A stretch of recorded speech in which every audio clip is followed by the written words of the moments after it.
fairy tale story revolves around magic powers. And in my opinion, Lucy's celestial spirits are one of the most interesting types. It's a unique take on summoning magic with the use of keys to open a gate to the spirit world, a method that's not seen much at all in fantasy media. With a total of 15 keys over the course of the series, Lucy has a solid range of spirits to call on when she needs them. But who is the strongest of them? Today, I have a ranking for you based on my opinion of who out of Lucy's own celestial spirits is the most powerful. I won't be including eclipse forms because that crisis only affected the golden keys, and I want to be as fair as possible to the silver key spirits. With that said, let's dive right into the list. Nikora is a type of celestial spirit that is often kept as a pet, because it doesn't take a lot of magic power to open its gate. Lucy's version is the iconic Plu. Right at the start of this series, he's her most recently purchased key, so we get to see her make her contract with him. And while this serves very well to show us, the audience, how celestial spirits work, apart from that, Plu literally has no powers. That's why he's in last place. The show wouldn't be the same without this cute little spirit though. I can forgive you if you've forgotten about Pixas, since it didn't show up very much in the anime. Pixas looks like an owl, and its power is that it can show directions on the compass attached to its head. If you're in a town and you need to find a Starbucks, that's a handy spirit to have around, but it doesn't appear to have any powers other than that. Lucky number 13 is Lyra, the master musician spirit. She actually plays a harp and can both pick up and affect people's emotions to a small degree. Her magical music powers mostly help boost morale during long journeys or at parties, so she plays an important social role amongst the Silver Key spirits. She's bright and cheerful, but also has a good knowledge of magic in general. During the Deli Aura arc, for example, it was Lyra who explained the moon drip, so she's been a lot of help during the story. Crooks, the Southern Cross, is next. He looks like an old man and he sleeps a lot. Aside from that, he can scan people who have been in contact with celestial spirits to gain information about them or the spirit world. He also knows a lot about magic and the celestial spirit world overall, and can pass on info through telepathy. So he's a great part of the team when it comes to gathering intel, but doesn't have any powers that can be used for combat.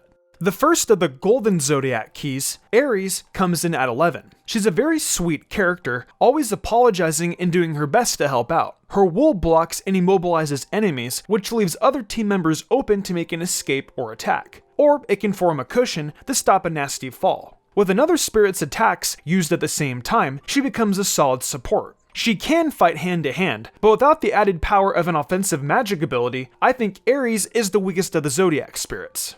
Horulogium has incredible defense, and this places it as the strongest of the Silver Keys. This celestial spirit is a grandfather clock. If you're inside the body of the clock, Horulogium can protect you from even the harshest elements, from freezing snow to actual lava. He also senses when his owner is in danger, and self-summons in order to protect them. Horulogium cares deeply about Lucy and her friends, so this emergency summon has happened a couple times throughout the series. As a bonus, he can show you the time.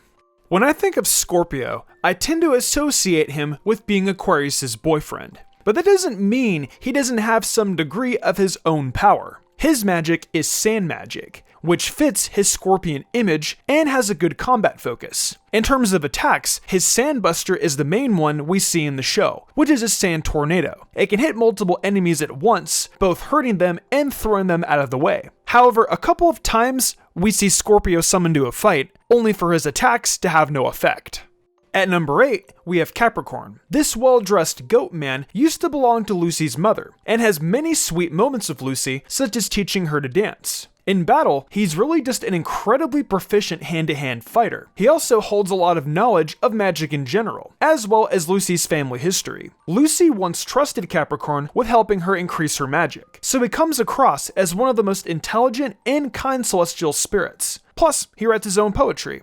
Cancer is many people's favorite of the Zodiac spirits, with his funny speech quirks and cool personality. In terms of fighting, he has a hairdresser theme, and uses scissors to attack. He can knock out opponents seemingly just by giving them terrible haircuts. On top of this, his scissors have also been shown to cut through weapons, like swords and hammers. Cancer's biggest strength is his speed though, since he can make incredibly fast movements to cut a whole head of hair, even though it looks like he's only moved a small amount. And finally, he's very loyal and caring towards Lucy, enjoying giving her haircuts and being part of her daily life.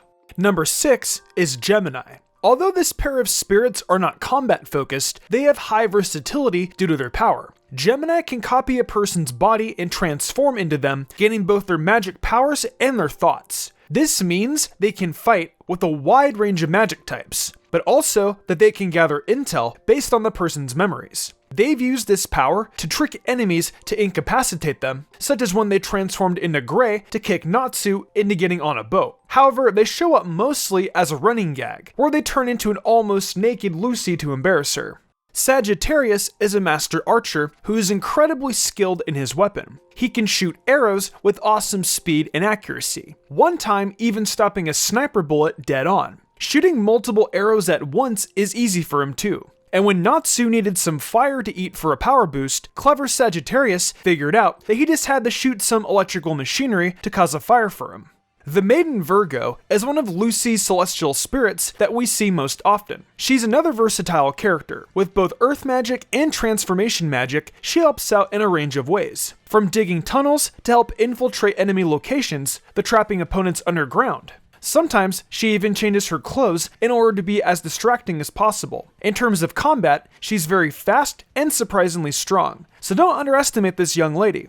Getting into the highest tier now, third place is Taurus. Taurus the bull is ridiculously strong and wields an enormous labrys or two-headed axe. Arguably the most combat-oriented spirit, Taurus is speedy in his attacks and uses his unexpectedly fast reflexes to block enemies as well. Unfortunately, he has a weakness for beautiful women, which sometimes causes him to refuse orders or become distracted. Were it not for this, he could have been the most powerful based on sheer strength alone.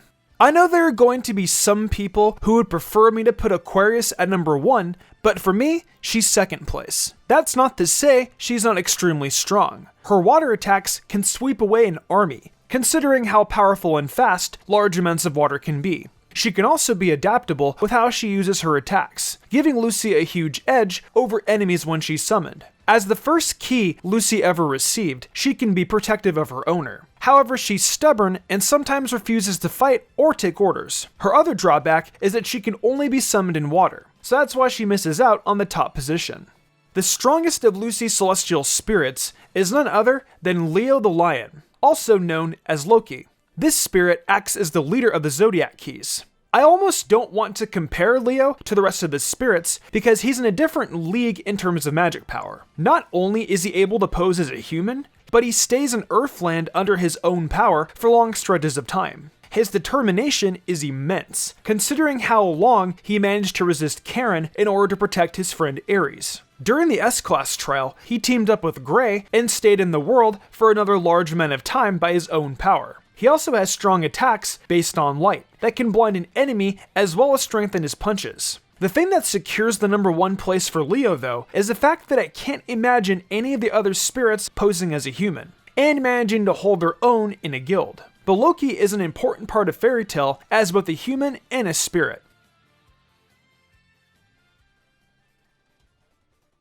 So that's my ranking of all of Lucy's celestial spirits. Leave a comment and let me know if you agree with my list, or if you'd place anyone differently. Rankings are always subjective, so it's fun to see what everyone thinks. Thanks for watching as always, and be sure to come back for more anime content. Before the video closes out, I just want to thank you so much for your support during this month of July. I'm uploading every day, and with all the different anime I'm covering, I know there's a little bit for everyone. Also, if you want a little more Mystic Sage, head on over to TikTok and check us out over there for more fun, bite-sized anime videos. I've also got an Amazon store where I sell tons of Pokemon and anime merch too, so check it out. For real this time though, thanks again for watching. I'm Mystic Sage, and I'll see you tomorrow with more amazing anime content.